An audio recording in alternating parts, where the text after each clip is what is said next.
일 잘하는 민주당 관련한 얘기 좀 해볼 건데요. 제가 이제 삼성이 살아남는 비책에 대한 얘기를 어제 방송인가 그제 방송인가 해드린 것 같은데 그에 대한 대책이 나왔습니다. 역시 보좌관 중에 누군가 듣고 있어. 나랑 같이 통하는 사람이 있어. 자, 요 기사 왜 중요한지 한번 보겠습니다. 네, 민주당이 이르면 이번 주 중으로 한국판 인플레이션 감축법 내용을 공개할 예정인데요. 에너지 전환에 대한 보조금 지급과 기업 투자세 공제 확대를 골자로 하는 한국판 IRA에는 반도체 세액 공제 관련 내용도 담길 것으로 보입니다. 이게 뭐냐면 어차피 만들 거면 미국 가서 만들지 말고 한국에서 만들어라는 거예요. 그럼 기술 뺏길 염려 없고 인건비나 제조 여건도 훨씬 낫잖아요.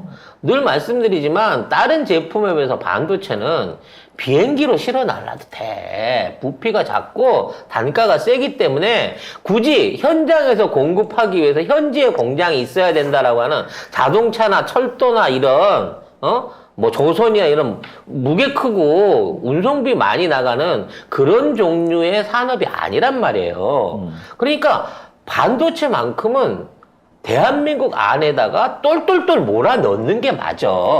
물론 생산기지 입장도 있고요. 또 뭐 남북 간이라든지 뭐 여러 가지 이 외교적인 변수가 있기 때문에 제2의 생산기지를 두는 거는 충분히 이해할 수 있습니다만 이왕 둘 거면 북미로 가지 말고 유럽으로 가라니까. 그러니까. 이미 유럽으로 간다고 유럽 EU 쪽하고 지금 어느 정도 협의가 있는 듯한 발언 나오고 있고요.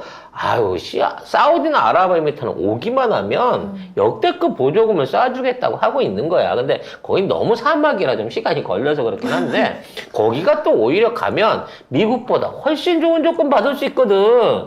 그리고 이미 삼성도 그걸 어느 정도 감을 잡은 거예요. 이것들이 앞에서 이 말하고 조삼모사로 뒤에서 뒤통수 치는구나 라는 걸 알았기 때문에 네, 앞으로 삼성의 태도 변화가 있을 것입니다. 근데 그걸 갖고 남의 나라 가지 말고 우리나라에서 해라라고 민주당이 제안을 하고 있는 거죠.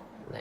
이게 만일에 이루어지게 된다고 치면 우리나라 안에 소재부터 시작해서 반도체 생산 기계, 완제품, 거기에가 R&D 센터를 모두 다 갖추게 되는 거고요. 그렇게 됐을 때 한국 반도체의 위상, 결속력, 그리고 외교적 역량은 훨씬 더 커질 수 있다는 겁니다. 물론 무슨 전쟁과 같은 또 극적인 상황이 없는 그거라고 치면 대만이 반도체 하나만 갖고 먹고 살았듯이 삼성이 그 정도로 투자해서 대한민국 안에서 실효적인 반도체 생산 라인을 완벽하게 갖춘다 그러면 미국도 우리 못 건드려요. 우리 반도체 안 좀 지들이 끝나는데.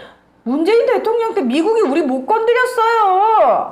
우리 눈치 봤지. 자, 미국. 그런 부분 안에서 삼성의 현명한 선택이 있어야 될 것으로 보입니다. 네. 네.